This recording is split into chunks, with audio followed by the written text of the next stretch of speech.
আসসালামু আলাইকুম ওয়া রাহমাতুল্লাহ। প্রিয় দর্শক, কাজের ফাঁকে ফাঁকে আপনি করতে পারবেন এমন কিছু আমল সম্পর্কে আজকের ভিডিওতে আমি আপনাদেরকে জানাবো ইনশাআল্লাহ।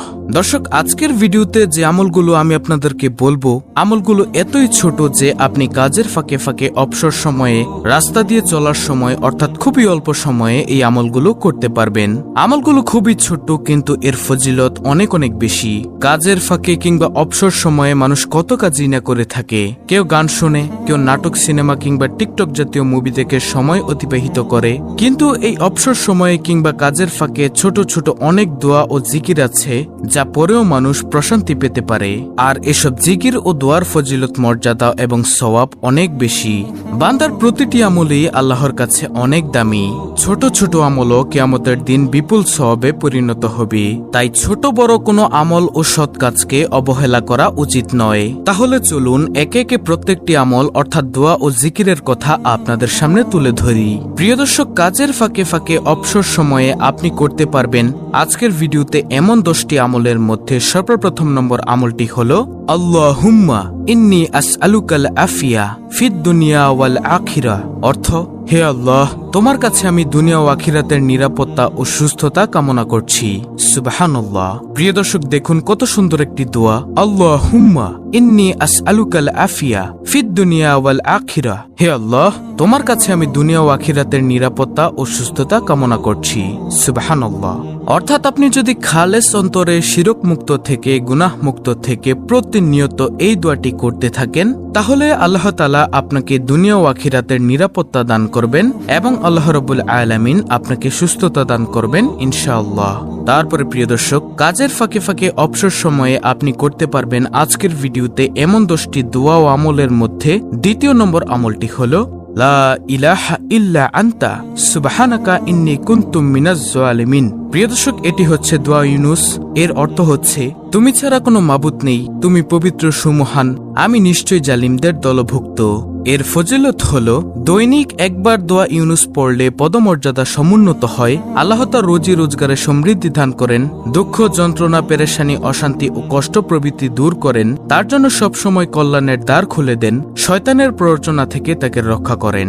সুবহানাল্লাহ। তারপরে তৃতীয় নম্বর দোয়া ও আমলটি হলো সুবহানাল্লাহি ওয়া বিহামদিহি সুবহানাল্লাহিল আজিম। অর্থ, মহান সেই আল্লাহ এবং তারই সকল প্রশংসা, মহান সেই আল্লাহ যিনি সর্বোচ্চ মর্যাদার অধিকারী।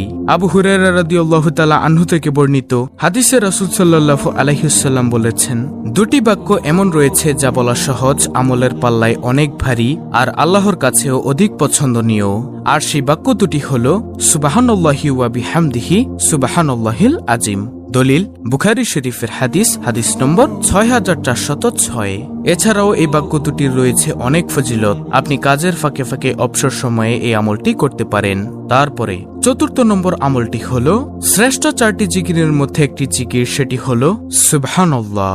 হযরত সাদ ইবনে আবি ওয়াক্কাস রাদিয়াল্লাহু তাআলা আনহু বলেন, আমরা রাসূলুল্লাহ সাল্লাল্লাহু আলাইহি ওয়াসাল্লামের নিকট ছিলাম। তিনি বললেন, তোমাদের কোনো ব্যক্তি প্রতিদিন 1000 নেকি অর্জন করতে সক্ষম কি? তন্মধ্যে একজন বললেন, আমাদের মধ্যে কোনো ব্যক্তি কিভাবে 1000 নেকি অর্জন করবে? তখন রাসূল সাল্লাল্লাহু আলাইহি ওয়াসাল্লাম বললেন, 100 বার সুবহানাল্লাহ বললে তার জন্য 1000 নেকি লেখা হবে অথবা তার 1000 পাপ মোচন করা হবে। মুসলিম শরীফের হাদিস, মিশকাত শরীফের হাদিস। এছাড়াও রয়েছে অসংখ্য ফজিলত। তারপরে প্রিয় দর্শক, কাজের ফাঁকে ফাঁকে অবসর সময়ে আপনি করতে পারবেন আজকের ভিডিওতে এমন 10টি আমলের মধ্যে পঞ্চম নম্বর আমলটি হলো আলহামদুলিল্লাহ জিকির করা। আলহামদুলিল্লাহ শব্দের অর্থ হলো সমস্ত প্রশংসা মহান আল্লাহর জন্য। যে কোনো উত্তম, আনন্দময় ও শুভ খবরে ভালো কিছুর জন্য এটি বলা হয়ে থাকে। পছন্দনীয় কিছু দেখলে বা শুনলে আলহামদুলিল্লাহ বলতে হয়। হাদিসে রয়েছে, আল্লাহর মহত্ব বর্ণনা ও প্রশংসার জন্য আলহামদুলিল্লাহর চেয়ে উত্তম কোনো বাক্য নেই। তিরমিজি শরীফের হাদিস। আলহামদুলিল্লাহ নেকির পাল্লাকে ভারী করে দেয়। এছাড়াও রয়েছে অসংখ্য ফজিলত। তারপরে প্রিয় দর্শক, ষষ্ঠ নম্বর আমলটি হলো লা ইলাহা ইল্লাল্লাহ জিকির করা। এর অর্থ হলো আল্লাহ ছাড়া সত্য কোনো মাবুদ বা উপাস্য নেই। এটি হচ্ছে ইসলামের চূড়ান্ত কালেমা, মানব জীবনের পরম বাক্য। এই মহামূল্যবান বাণীর রয়েছে বিশেষ মর্যাদা এবং এর সাথে সম্পর্ক রয়েছে বিভিন্ন হুকুম আহকামের। প্রিয় দর্শক, 1 মিনিটে আপনি লা ইলাহা ইল্লাল্লাহ প্রায় 50 বার পড়তে পারেন। এটি সর্বশ্রেষ্ঠ বাক্য ও তাওহীদের বাণী। যে ব্যক্তির শেষ কথা হবে এই বাক্য অর্থাৎ লা ইলাহা ইল্লাল্লাহ, তিনি জান্নাতে প্রবেশ করবেন। এছাড়াও এর ফজিলত ও মর্যাদার ব্যাপারে আরো অনেক বর্ণনা রয়েছে, যা বলতে গেলে ভিডিও আরো বড় হয়ে যাবে।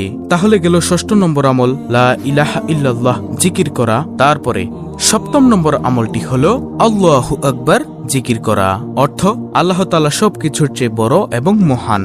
দর্শক, আল্লাহু আকবার শব্দটি মুমিনের ঈমানের দৃঢ়তা বৃদ্ধি করে, মনের ভিতর থেকে ভয়ভীতি দূর করে। মুমিনের জীবনের শুরু থেকে শেষ পর্যন্ত আল্লাহু আকবার এর প্রভাব তাকে আলোকিত করে রাখে। এছাড়াও আল্লাহু আকবার জিকিরের মধ্যে রয়েছে অসংখ্য ফজিলত, যার ফজিলত সম্পর্কে বলতে গেলে এক ভিডিওতে বলে শেষ করা যাবে না।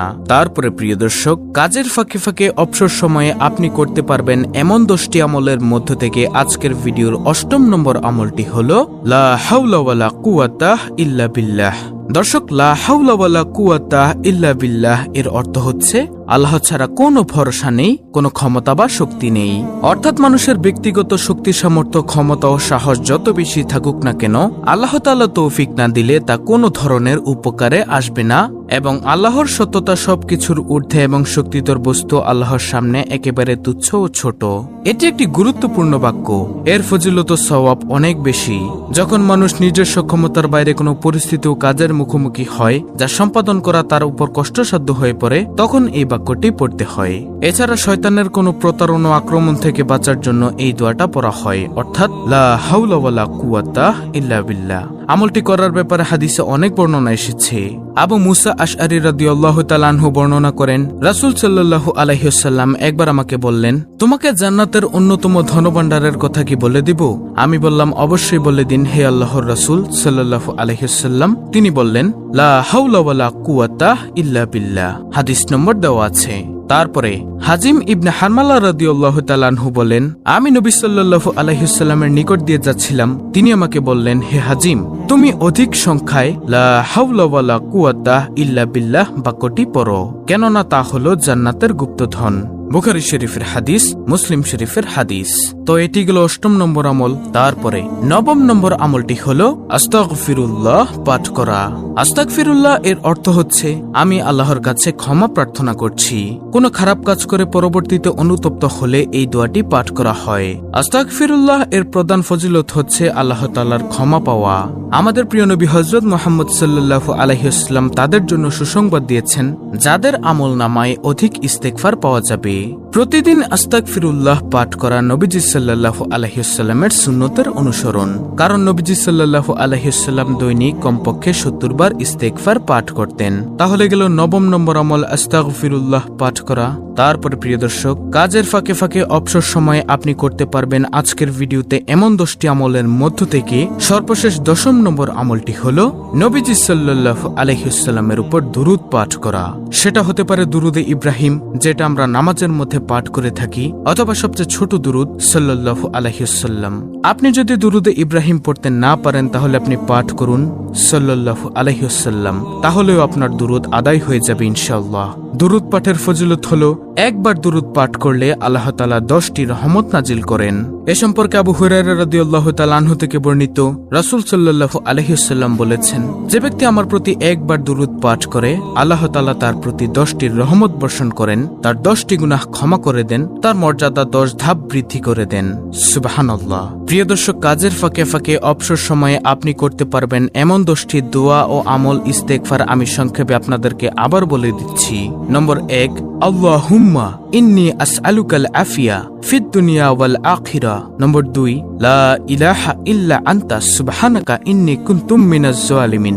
নম্বর 3, সুবহানাল্লাহি ওয়া বিহামদিহি সুবহানাল্লাহিল আযীম। নম্বর 4, শ্রেষ্ঠ 4টি জিকিরের মধ্যে একটি জিকির, সেটি হলো সুবহানাল্লাহ। নম্বর 5, দ্বিতীয় নম্বর জিকির আলহামদুলিল্লাহ। নম্বর 6 তৃতীয় নম্বর জিকির লা ইলাহা ইল্লাল্লাহ, নম্বর 7 চতুর্থ নম্বর জিকির আল্লাহু আকবার, নম্বর 8 লা হাওলা ওয়ালা কুওয়াতা ইল্লা বিল্লাহ, নম্বর 9 আস্তাগফিরুল্লাহ ইস্তেগফার, নম্বর 10 নবীজি সাল্লাল্লাহু আলাইহি ওয়াসাল্লামের উপর দুরূদ পাঠ করা, যে কোনো দুরূদ। এগুলো আপনি কাজের ফাঁকে ফাঁকে অবসর সময়ে রাস্তা দিয়ে চলার সময় পাঠ করতে পারেন। ইনশাআল্লাহ অনেক অনেক সওয়াব অর্জন করতে পারবেন।